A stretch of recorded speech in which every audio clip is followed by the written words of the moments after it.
भ भाकरीचा. नवी रचना Divya बर्मदे sir, Jadhav sir, तुम्ही ऐकली नाही.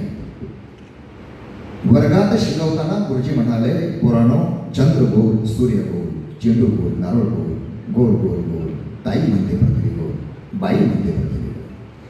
मी म्हणालो, गुरुजी जरा थांबा, व्यापाऱ्याच्या घरात पंचपक्वानाचा ताट, आमच्या घरात साधी भाकर सुद्धा नाही, का कमाल.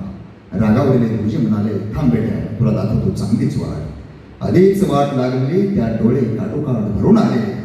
असल्या उत्तराने काही शेतकरी मरून गेले. सांग सांग होती बाबा, तुझ्या आसुडाने किती शेतकरी तरुण गेले. तुकोबाची अभंग गाता पाण्यात बुडवली, नंतर तुकोबाचे काय झाले. सांग सांग शुभा, तुझ्या सोन्याच्या नांगराचे फाळ कुठे घुसले. बळी पातळात गाडला गेला, नंतर बळीराजाचे काय झाले. सांग सांग भीमा, दिल्लीच्या जंतर मंतरवरती राजघटना जाळली गेली, त्या राजघटनेच्या नंतर काय झाले. बस झालं एवढंच गुरुजी, अजून आमचं मसन वाट्यात मांडू नका सरण.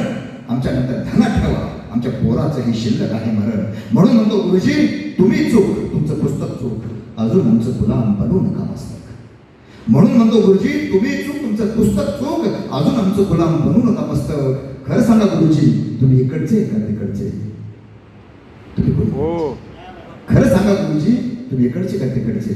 म्हणून म्हणतो भजी भाकरीचा गोल गोल शिकवा आम्हाला भूगोल. गुरुजी, तुमच्या भूगोलाच्या पुस्तकात आमच्या भाकरीचा तुके आहे गोल. भाकरी विना सारं जग असतं पोल, भाकरी विना सारं जग असतं पोल. भाकरीचा शिकवला गेला पाहिजे. ही विद्रोही कविता सूर्योदय कवी मंचावर सादर करत असताना सर्वांचे आभार. यानंतर मी आदरणीय शिवश्री डॉक्टर सतीजी तराळ सरांना विनंती करतो की आपल्या कविता प्रचंड प्रभावी आहेत, अस्वस्थ करणारे आहेत. जे साहित्य माणसाला अस्वस्थ करतं.